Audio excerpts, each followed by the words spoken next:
ഈ ഹാഫിസ് സെയ്ദ് ലോകം വിറപ്പിക്കുന്ന തീവ്രവാദിയെന്ന് അവകാശപ്പെടുന്നതാണ്. പക്ഷേ ഇന്ത്യയിൽ നിന്നുള്ള ഒരു യുവാവ് ലോറൻസ് ബിഷ്ണോയ്, അദ്ദേഹത്തിൻ്റെ സംഘം ഒരു സമൂഹ മാധ്യമത്തിൽ ഒരു പോസ്റ്റ് ഇട്ട് ഈ ഭീകരവാദിയെ വധിക്കുമെന്ന്. അതോടുകൂടി പാകിസ്ഥാനും ഞെട്ടി, ഭീകരവാദിയും ഞെട്ടി. ഇപ്പോൾ അവിടെ പട്ടാളത്തിൻ്റെ സുരക്ഷയാണ്, CCTV വയ്ക്കുന്നു, കൂടുതൽ പട്ടാളം വരുന്നു.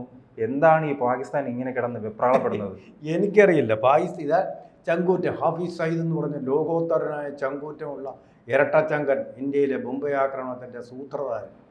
അവൻ്റെ അസിസ്റ്റൻറ്റിനെ അജ്ഞാതനാമാക്കൾ വന്ന് വെടിവെച്ച് കൊന്നു കഴിഞ്ഞ ആഴ്ച. തീർന്നപ്പോൾ ഇവന് പേടിയായി. അവനും സുഖമില്ലെന്നാണ് തോന്നുന്നത്. നരാധമന് സുഖമില്ല. അവൻ്റെ ഇരട്ടച്ചങ്കിൽ ഒരെണ്ണം പോയി കിടക്കുവാണെന്ന് തോന്നുന്നു. അങ്ങനെയുള്ള ഇപ്പം വളരെ ഗുരുതരാവസ്ഥയിലാണ് കഴിയുന്നത്. അവിടെ പോലും സുരക്ഷ ഒരുക്കുകയാണ്. എന്തിന്? മുംബൈ ഭീകരാക്രമണത്തിന് സൂത്രധാരത്വം വഹിച്ചതിന് സുരക്ഷ കൊടുത്തുകൊണ്ടിരിക്കുകയാണ് പാകിസ്ഥാൻകാർ. ഇന്ത്യയിൽ വന്ന് കലിമറിയാത്തതിൻ്റെ പേരിൽ ശിക്ഷിച്ച പാകിസ്ഥാൻ ഇവന്, ഈ ഭീകരവാദിക്ക്, നരാധമന്, അവിടെ നരബലി നടത്തിയ വൃത്തികെട്ടവന്, നികൃഷ്ടന് അവിടെ എല്ലാവിധ സംവിധാനങ്ങളും ഉപയോഗിച്ച് സുരക്ഷ കൊടുത്തുകൊണ്ടിരിക്കുക. അവിടുത്തെ ജനങ്ങൾക്ക് ആട്ട കൊടുക്കാൻ കഴിവില്ലാത്ത ഗവൺമെൻറ് ഇവന്, ഈ ദുഷ്ടന് സുരക്ഷ കൊടുത്തുകൊണ്ട്. ഇതാണ് പാകിസ്ഥാൻ. പാപികളുടെ സ്ഥാനം. പാപികളാണ് അവിടെ ഭരണത്തിലിരിക്കുന്നത്, ഭരിക്കപ്പെടുന്നത്. അവിടെ ഈ കാനഡയിൽ പോലും ഈ അജ്ഞാതന്റെ വെടിയേറ്റ് മരിക്കുമ്പോൾ കാനഡ ആരോപിച്ച ഒരു പ്രതിയായി ആരോപിക്കുന്നത് ഈ ലോറൻസ് ബിഷ്ണോയ് സംഘത്തെയാണ്. അങ്ങനെ ലോറൻസ് ബിഷ്ണോയ് സംഘം ഇറങ്ങിയാൽ ഈ ഭീകരവാദിയെ കൊല്ലാൻ കഴിയുമോ? അവനേക്കാൾ ചങ്കൂറ്റമുള്ള ഭീകരവാദികൾ ഇന്ത്യയിലുണ്ടെന്നാണ് എൻ്റെ അർത്ഥം. ചങ്കൂറ്റമുള്ള ഭീകരവാദികൾ എന്ന് പറഞ്ഞാൽ ചുമ്മാതെ കയറി കലിമ അറിയാമോ എന്ന് ചോദിച്ച് കൊല്ലുന്നതല്ല. അല്ലാതെ നിങ്ങളുടെ ഹനുമാൻ ചാലിസ അറിയാമെന്ന് ചോദിച്ചിട്ടല്ലല്ലോ കൊല്ലുന്നത്. ഇവരെ പാപം ചെയ്തവനെയാണ് ഒരു കൊല്ലാൻ ശ്രമിച്ചിട്ടുള്ളത്.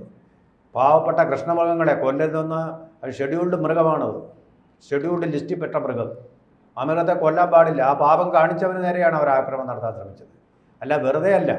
ഇതെന്നാ ടൂറിസം കാണാൻ പോയ ആൾക്കാർ, അവിടെ പകൽഗാം കാണാൻ പോയ ആൾക്കാർ, അവിടുത്തെ കഴുതപ്പുറത്തും കുതിരപ്പുറത്തും ഒക്കെ സഞ്ചാരികളെ കൊണ്ടുപോകുന്നവർക്ക് പണം കൊടുക്കുന്ന ആൾക്കാർ, അവരുടെ ഫൈനാൻഷ്യർമാരായിട്ടുള്ള, അവരുടെ സാമ്പത്തിക സ്രോതസ്സായിട്ടുള്ള ആൾക്കാരെ കൊന്നുകൊണ്ട് നരവേട്ട നടത്തിയത് എന്ത് ന്യായീകരണമാണുള്ളത്? ഒരു കോസുണ്ടോ? അതിനൊരു കോസുണ്ടോ? ഹിംസ ചെയ്യുന്നവനെ കൊല്ലണമെന്നുള്ളത് ധർമ്മമാണ്. ഈ ഹിംസ ചെയ്തവനാണ് ഹാഫിസ് മുഹമ്മദ്. മുംബൈയിലെ ഒന്നും അറിയാത്ത ആൾക്കാർ, വഴിയോടെ സഞ്ചരിച്ച ആൾക്കാർ, ഹോട്ടലിൽ താമസിച്ച ആൾക്കാരൊക്കെ കൊന്ന നരാധമനാണ് അവൻ. അവൻ ഹിംസ അറിയുന്നു. അവൻ്റെ അടുത്ത് വെട്ടാൻ വരുന്ന ബോധത്തിൻ്റെ അടുത്ത് വേദം വന്നിട്ട് കാര്യമുണ്ടോ? ഹിംസയെ നേരിടാൻ വേണ്ടി ഹിംസ ഉപയോഗിക്കുന്നത് അഹിംസ തന്നെയാണെന്ന് മഹാത്മാഗാന്ധി പറഞ്ഞിട്ടില്ലേ? എന്താ തെറ്റവിടെ? ഈ നരാധമൻ ചെയ്തു കൂട്ടിയ പാപങ്ങൾക്ക് അപ്പം അവനിപ്പോൾ പേടിയുണ്ടല്ലേ? ധൈര്യമായിരുന്നല്ലേ അവനെ ഇപ്പം കൊന്നത്. അവനെ ആരെങ്കിലും രക്ഷിച്ചു കൊള്ളും, അവനങ്ങ് വീരസ്വർഗത്തിലേക്ക് പോയിക്കൂടെ? അങ്ങനെയല്ലേ നിങ്ങൾ പറഞ്ഞുണ്ടാക്കുന്നത്? ഇങ്ങനെ കാഫിറുകളെ കൊന്നല്ലോ മുംബൈയിലെ പാവപ്പെട്ട കാഫിറുകളെ. നേതാക്കൾക്ക് സുരക്ഷയാണല്ലേ സ്വർഗത്തെ പേടിച്ച് വിരളുന്നത്? ഈ നേതാക്കൾക്കും ഭീകരവാദികൾക്കും സുരക്ഷയാണ്. അവർക്ക് സ്വർഗത്ത് പോകണ്ട. ഈ പ്രധാനപ്പെട്ട നേതാക്കൾക്ക് സ്വർഗത്ത് പോകണ്ട. സാറ് സൂചിപ്പിച്ചതുപോലെ തന്നെ അവർ സുരക്ഷ വീരസ്വർഗത്തിൽ പോകണ്ടേ? ഈ മുന്നിയാർച്ച ചോദിച്ചത്, ആണായ നിങ്ങൾ വിറയ്ക്കുന്നെന്തേ, പെണ്ണായ ഞാനോ വിറയ്ക്കുന്നില്ല എന്ന് പറയുന്ന പോലെ ജോനക തെരുവിലിട്ട് ജോനകരെ നേരിട്ടപ്പോൾ, ഉറുമി കൊണ്ട് നേരിട്ടപ്പോൾ എവിടെ പോയി നിങ്ങളുടെ ധൈര്യം? ചോർന്നു പോകുന്നു നിങ്ങളുടെ ധൈര്യം. വാസ്തവത്തിൽ ശ്രീജിത്തെ, ഇതൊരു വാർ ഓഫ് നർവ്സ്. ഇന്ത്യ യുദ്ധം ചെയ്യാതെ യുദ്ധം ചെയ്യുക, ഒരു നാഡീ യുദ്ധമാണ്. പാകിസ്ഥാനെ വിറപ്പിക്കുക, അതാണ്. വിറച്ചു കഴിഞ്ഞു. സൈനിക മേധാവി സ്ഥലം വിട്ടു കഴിഞ്ഞു. ഈ സൈന്യങ്ങളുടെ ഈ സഹായങ്ങളും സുരക്ഷകളും ഒക്കെ നൽകുന്ന ആൾ തന്നെ പേടിയില്ല. അയാൾ രാജ്യം വിട്ടുപോയെന്നാണ് വാർത്ത. അയാളുടെ ഒരു ശബ്ദവും കേൾക്കാനില്ല. ഹിന്ദുക്കളും മുസ്ലിങ്ങളും രണ്ട് വിഭാഗങ്ങളാണ്, രണ്ട് സംസ്കാരങ്ങളാണ്. നമ്മുടേതാണ് മേന്മയുള്ള സംസ്കാരം, അതുകൊണ്ട് കാബറുകളായ അവരെ കൊല്ലാം എന്ന് പറഞ്ഞ് ലൈസൻസ് കൊടുത്ത മനുഷ്യനെ ഇപ്പോൾ കാണാനില്ല. അപ്പോൾ ഒരു സത്യം പറഞ്ഞാൽ അവർ വിറച്ച് എന്താണ് സമനില തെറ്റിയ ഒരു രാജ്യമായിട്ട് പാകിസ്ഥാൻ, മനോനില തെറ്റിയ രാജ്യമായിട്ട്, സ്ഥിതപ്രജ്ഞതയില്ലാത്ത രാജ്യമായിട്ട് പാകിസ്ഥാൻ മാറിക്കഴിഞ്ഞു. അതിൻ്റെ ലക്ഷണങ്ങളായി കാണുന്നത്. ആദ്യം അതിർത്തിയിലായിരുന്നു വന്ന് റേഞ്ചർമാരെ കൊണ്ട് വിന്യസിച്ചത്, പട്ടാളക്കാരെ പിൻവലിച്ച് മേടിച്ചു. അവിടെ ഒന്നും സംഭവിക്കുന്നില്ല. ഇനി എവിടാട്ടാണ് ഇവന്മാർ വരാൻ പോകുന്നത്? ഇന്ത്യ പറയുന്നുണ്ട് ചെയ്യുന്നത്, എവിടാണ് ഈ വരാൻ പോകുന്നത്? പേടിച്ചിരിക്കുക. ആ പേടിച്ചിരിക്കുന്നത് ഇവരുടെ ലക്ഷ്യം തന്നെ തകർത്ത് ഇന്ത്യ ആദ്യമേ തന്നെ വിജയിച്ചു കഴിഞ്ഞു. ഇന്ത്യയിലെ ഹിന്ദുക്കളെയും മുസ്ലിങ്ങളെയും തമ്മിലടിപ്പിച്ച് ഇവിടെ ചോരപ്പുഴ ഒരുക്കുക, വിഭജന കാലത്തെ പോലെ. മുഹമ്മദ് അലി ജിന്ന ചെയ്യിപ്പിച്ചതുപോലെ തന്നെ സുഹ്റൈവാദിയും മുഹമ്മദ് അലി ജിന്നയും കൂടി ചെയ്തു. മുംബൈയിലിരുന്നു കൊണ്ട് ജിന്നയും കൽക്കട്ടയിലിരുന്നു കൊണ്ട് സുഹ്റവാദിയും ചെയ്യിപ്പിച്ച ഹിന്ദുക്കളെ കൊല ചെയ്ത് പാകിസ്ഥാൻ നേടുക എന്നുള്ള ആ കൃത്യം വീണ്ടും നിർവഹിക്കാം എന്ന് വിചാരിച്ചാണ് പഹൽഗാമിലേക്ക് അവർ ഈ ഭീകരരെ കൂട്ടമായിട്ട് അയച്ചത്. പക്ഷെ അത് വാളിപ്പോയി. ഒരാക്രമണം പോലും നടന്നില്ല. അതിന് മുമ്പ് നടന്നിരുന്ന ആക്രമണം പോലും ഇല്ല. ഇന്ത്യയിലെ ഏറ്റവും തീവ്രമായിട്ട് ഇസ്ലാമിന് വേണ്ടി വാദിക്കുന്ന മതവിശ്വാസമുള്ള ആൾക്കാർ പോലും പാകിസ്ഥാനെതിരെ സംസാരിച്ചു തുടങ്ങി. ഇത് മാത്രമല്ല, അഖില ലോക മുസ്ലിം ലീഗിൻ്റെ തലവൻ ഇന്ത്യയെ അനുകൂലിച്ച് സംസാരിച്ചു. ചെയ്ത കുറ്റത്തിന് അറബ് രാജ്യങ്ങളെല്ലാം, ഇസ്ലാമിക രാഷ്ട്രങ്ങളെല്ലാം എതിർത്തു സംസാരിച്ചു. ചൂണ്ടിക്കാണിക്കുന്ന ഒരു കാര്യം, സൗദി അറേബ്യ പറഞ്ഞു എന്ന് ഇന്ത്യയും പാകിസ്ഥാനും തമ്മിലുള്ള പ്രശ്നം നയതന്ത്രത്തിലൂടെ പരിഹരിക്കണമെന്ന്. അതിൽ ഏത് പക്ഷപാതം വല്ലതും ഉണ്ട്? പക്ഷപാതമില്ലാതെ പറഞ്ഞതാണത്. നമ്മളും അങ്ങനെ തന്നെയല്ലേ പറഞ്ഞത്? റഷ്യ യുക്രൈൻ യുദ്ധം നടക്കുന്ന സമയത്ത് ഇത് പരിഹരിക്കണം, ചർച്ചയിലൂടെ. യുദ്ധത്തിൻ്റെ സമയമല്ല നമ്മൾ പറഞ്ഞല്ലേ. അതേതെങ്കിലും രാജ്യത്തിൻ്റെ പക്ഷം പിടിച്ചാണോ? അതുപോലെ പറഞ്ഞിട്ടുള്ളൂ. അല്ലെങ്കിൽ ഇന്ത്യയുമായിട്ടുള്ള ഏതെങ്കിലും കരാർ റദ്ദാക്കുമെന്നോ? ഒന്നുമില്ല. എല്ലാവരും പറയുന്ന കാര്യമാണ് സമാധാനത്തിന് വേണ്ടി എല്ലാവരും ആഹ്വാനം ചെയ്യും. ഏറ്റവും ഒടുവിൽ ഇപ്പോൾ വന്നിരിക്കുന്ന വാർത്ത എന്ന് പറഞ്ഞാൽ ട്രംപ് ഭീകരവാദത്തിനെതിരെ ഇന്ത്യയോടുകൂടെ നിൽക്കും. അത് തന്നെയാണ് സൗദി രാജാവും പറഞ്ഞിട്ടുള്ളത്. ഭീകരവാദത്തിനെതിരെ ഇന്ത്യയോടൊപ്പം എല്ലാ രാജ്യങ്ങളും. അത് മതി നമുക്ക്. നമ്മുടെ യുദ്ധം ഭീകരവാദത്തിനെതിരെയാണ്, അല്ല പാകിസ്ഥാനെതിരെയുള്ള യുദ്ധമല്ല, ഭീകരവാദത്തിനെതിരെയുള്ള യുദ്ധമാണ് നമ്മൾ നടത്തുന്നത്. അത് നമുക്ക് അതിന് വ്യക്തമായിട്ടുള്ള തെളിവുകളൊക്കെ ശേഖരിച്ച ഈ അജ്ഞാതൻ വന്നതിന് ശേഷമാണല്ലേ വലിയ രീതിയിൽ പാകിസ്ഥാനെ ഭീകരവാദികളെല്ലാം ഞെട്ടിത്തെരിച്ചിരിക്കുന്നത്. ഏതു സമയം ചിലപ്പോൾ മരണം മുന്നിൽ വന്ന് നിൽക്കാമെന്നൊരു ചിന്ത ആ ഭീകരവാദികൾക്ക് ഇപ്പോൾ ഉണ്ടാക്കാൻ ഈ അജ്ഞാതനെ കൊണ്ട് കഴിഞ്ഞിട്ടുണ്ടല്ലേ. അവരാണിത് തുടങ്ങി വെച്ചത്. പാകിസ്ഥാൻകാരാണ് ഇത് തുടങ്ങി വെച്ചത്. ഇത് അവസാനിപ്പിക്കേണ്ടത് അവർ തന്നെ. എൻ്റെ അഭിമാന സമസ്ത അപരാധം എങ്ങനെ പറ്റിപ്പോയി, തെറ്റുപറ്റി എന്ന് പറഞ്ഞ് ഏറ്റു പറയട്ടെ. പേടിക്കേണ്ട കാര്യമില്ലല്ലോ. എന്തിനാ ഈ പേടിച്ച് പറഞ്ഞ് എന്തിനാ ഹാർട്ട് അറ്റാക്ക് വരുത്തുന്നത്, പാൽപിറ്റേഷൻ കൂട്ടുന്നത് എന്തിനാ? തെറ്റ് സമ്മതിക്കുക. ഇപ്പോഴും അവർ ഡെനിയൽ മോഡിലാണല്ലോ എപ്പോഴും പറയുന്ന പോലെ ഞങ്ങൾക്ക് ഇതിലൊരു ഉത്തരവാദിത്വം ഇല്ല എന്ന്. ഈ ട്രെയിൻ ചെയ്ത ആൾക്കാരെല്ലാം പാകിസ്ഥാനിൽ നിന്നാണ് എൻ്റെ ട്രെയിനിങ് കിട്ടിയിട്ടുള്ളത്. അവരുടെ കമാൻഡോ ഉണ്ട്, യുദ്ധ കമാൻഡോ.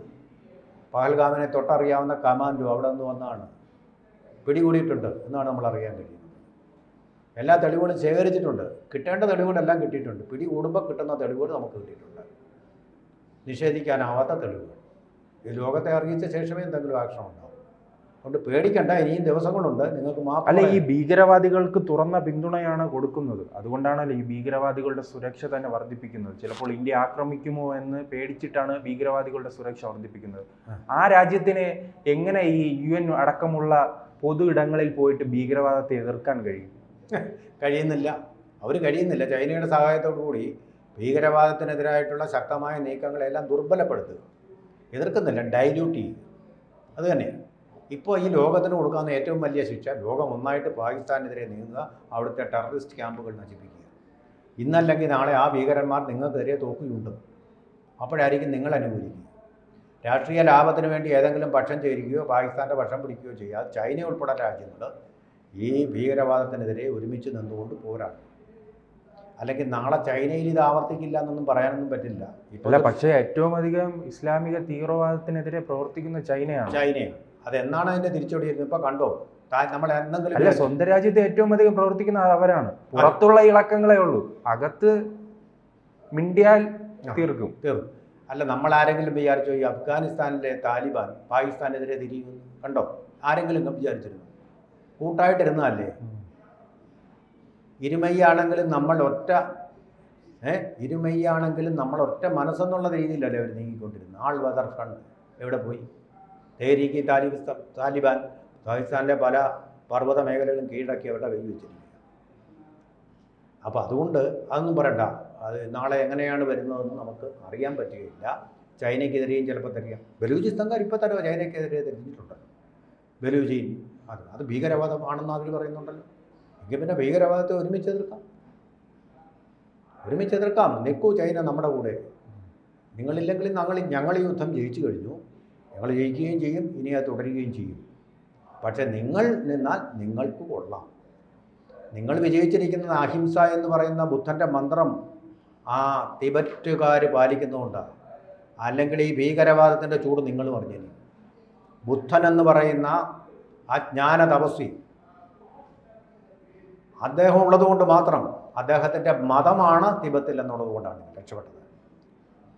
അതേസമയം ഈ മതമായിരുന്നു, പാകിസ്ഥാനിലെ മതമായിരുന്നു അവിടെ ഉണ്ടായിരുന്നതെങ്കിൽ ചൈനയുടെ രാഷ്ട്ര തലവന്മാരുടെ തല കാണില്ല. അതുപോലുള്ള ദ്രോഹമാണ് നിങ്ങൾ തിബറ്റിൽ ചെയ്യുന്നത്. അത് നിങ്ങൾ മറക്കണ്ട. ഞങ്ങൾ ഒരു തെറ്റും ചെയ്യാതെ തന്നെ ഞങ്ങളെ ഇങ്ങനെ ആക്രമിക്കാൻ മറ്റൊരു മതമായതിൻ്റെ പേരിലെങ്കിൽ ഇസ്ലാമെതിരെ സിൻ ജുവാങ് പ്രിവിഷി വമ്പിച്ച ദാരുണമായ ക്രൂരകൃത്യങ്ങൾ ചെയ്ത നിങ്ങൾക്ക് അവരൊരിക്കലും മാപ്പ് നൽകുമായിരുന്നില്ല എന്നുള്ള സത്യം കൂടി ചൈനയുടെ ഭരിക്കുന്ന ആൾക്കാർ ഓർക്കുന്നില്ല. താൽക്കാലിക രാഷ്ട്രീയ നേട്ടത്തിന് വേണ്ടി പാകിസ്ഥാനെ കൊണ്ട് ട്രെയിൻ ചെയ്യിപ്പിച്ചത് എങ്ങനെ അമേരിക്കയ്ക്ക് വിനയായോ, ആ ഉസാമ ബിൻ ലാദൻ എങ്ങനെ മഹിഷാസുരനായി മാറിയോ, അതുപോലെ തന്നെ ഫ്രാങ്കൻസ്റ്റൈനായിട്ട് മാറിയോ, അതുപോലെ തന്നെ നിങ്ങളും അനുഭവിക്കേണ്ടി വരും, വില കൊടുക്കേണ്ടി വരും.